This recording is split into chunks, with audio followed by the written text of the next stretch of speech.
'n generator word hier getoon en ons kan aanneem dat die spoel in 'n vertikale posisie is, met ander woorde in die regop posisie.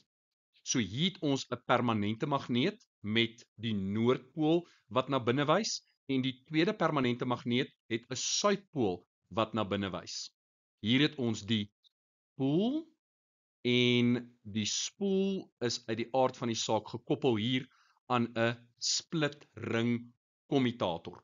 Nou jy sal weet dat hierdie tipe generator gaan ook dan borsels hê aan beide kante, maar dit word nie hier aangetoon nie. En die vraag is nou, is hierdie 'n wisselstroom of 'n gelykstroom generator? En dit is uit die aard van die saak 'n gelykstroom generator. En die rede daarvoor is dat daar gebruik gemaak word van 'n splitring kommutator. Die stroom wat indiseer word in daardie spoel is wisselstroom. Dit is hierdie sinusgolf wat jy daarso sien. Nou vir die eerste halwe rotasie, met ander woorde begin bo en hy draai 180 grade. Sien ons is die uitset aan die ander kant van die splitring kommutator dieselfde. Met ander woorde positiewe rigting, positiewe rigting.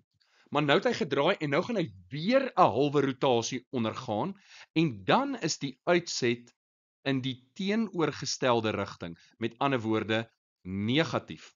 En wat doen die splitring kommutator? Die splitring kommutator draai as dit ware die rigting om en behou dit in dieselfde rigting. So dit bly positief. En dit is presies wat 'n splitring kommutator doen. Dit maak seker dat met elke halwe omwenteling verander die rigting waarin die stroom vloei en dit verseker dat die uitset in dieselfde rigting bly en met ander woorde gelykstroom is. Ons moet nou 'n geïndiseerde EMK teenoor tydgrafiek skets vir een volledige rotasie van die spoel. En ons weet, die spoel begin in die vertikale posisie, die regop posisie. Nou jy sal onthou uit graad 11 uit dat die magnetiese vloed Phi is gelyk aan die magnetiese vloeddigtheid B maal met die oppervlakte van die spoel A maal met cos theta. Nou wat is theta? Theta is die hoek tussen die magnetiese veldlyne, met ander woorde van noord na suid, daai magnetiese veldlyne, en die normaal van die spoel se oppervlak. So, as die spoel in die vertikale posisie is, dan is die normaal loodreg daarop. Met ander woorde, dit is parallel met die rigting van die magnetiese veldlyne. Sien die spoel, hy's regop, die normaal is loodreg daarop en dit is parallel met die lyn wat jy trek van noord na suid. So theta in hierdie geval is 0 grade. En cos van 0 grade is gelyk aan 1 en 1 maal BA gaan vir jou BA gee. So in die vertikale posisie is die magnetiese vloed 'n maksimum. Nou, die geïndiseerde EMK hang af van die verandering in magnetiese vloed oor tyd. Met ander woorde, hoe vinnig verander Phi? Hoe vinnig vind daardie verandering plaas? Maar as Phi 'n maksimum waarde het, verander Phi nie op daardie oomblik nie.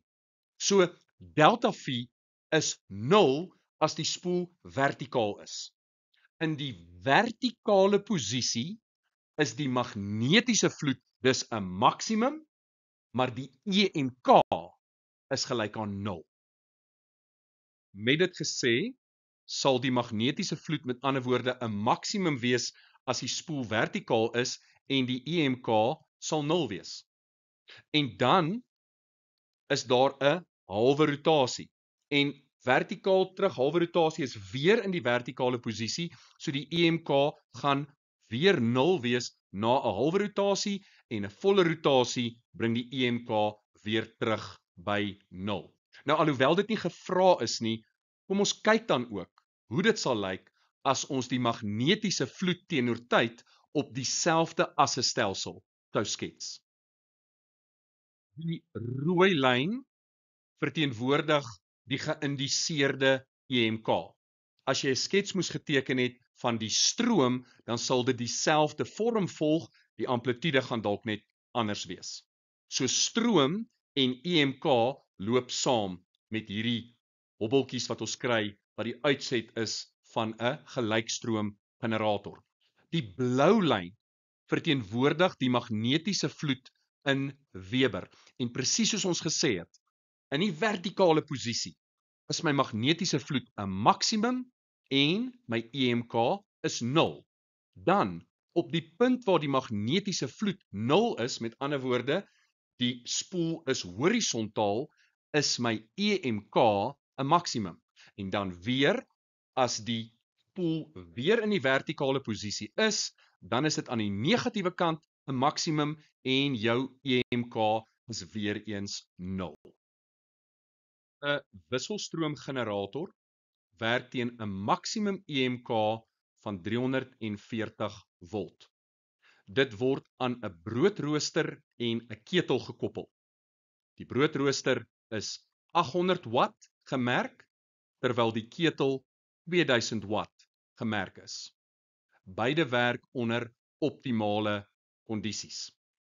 Bereken die wortelgemiddelde kwadraatstroom, die WGK stroom, wat deur die broodrooster vloei.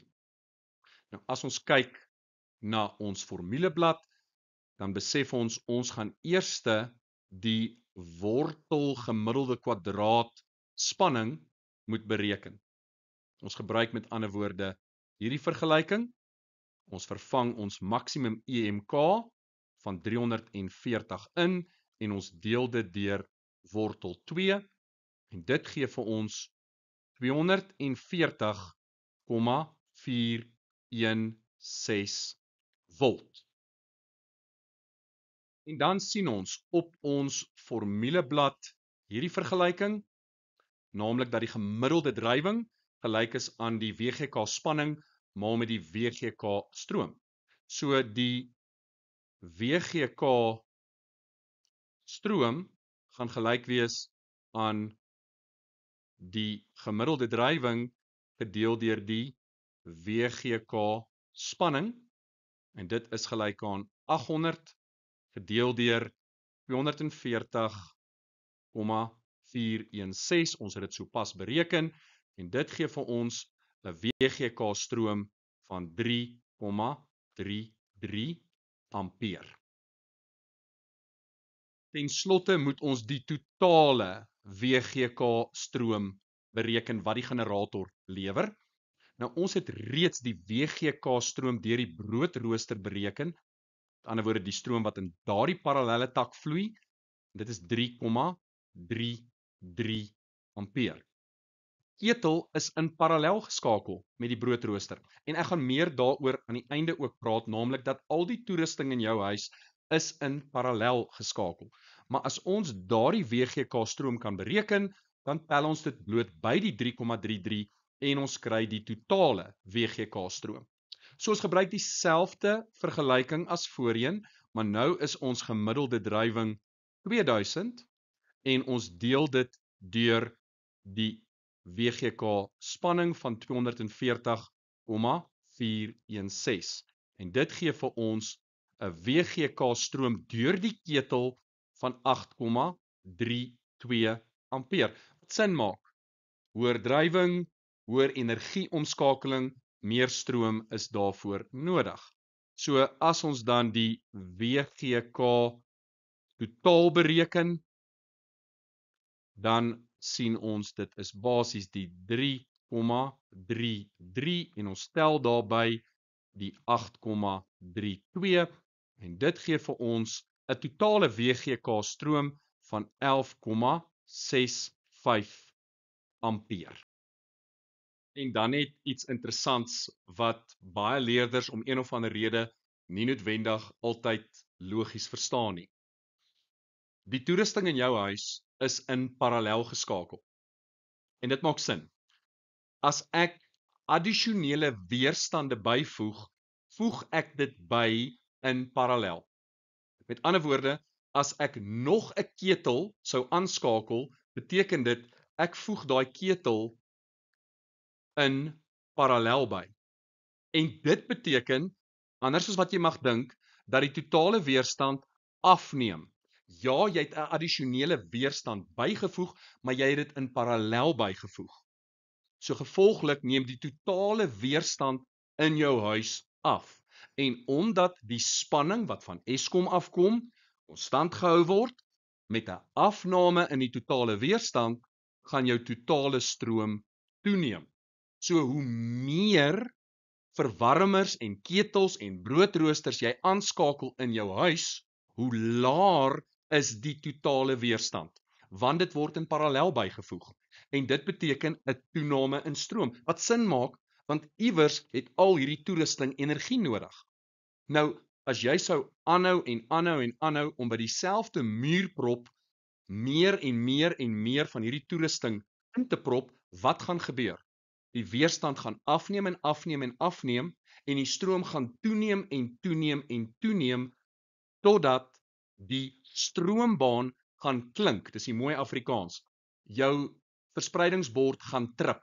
Hoekom? Want die stroom is te hoog, en dan trip die stelsel. Hoekom?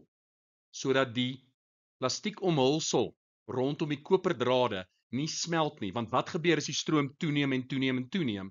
Die temperatuur styg, en dit kan daartoe lei dat daai plastiek smelt, en dit hou dan kortsluitingsgevaar in. Sommige net 'n interessante punt, luister dalk weer na hierdie deel van die video, maar ja, die huis waarin jy bly is in parallel geskakel, nie in serie nie. En dit maak logies sin, want as dit in serie geskakel was en een gloeilamp blaas, dan sal nog die ketel, nog die broodrooster, nog enige ander toerusting in jou huis kon funksioneer.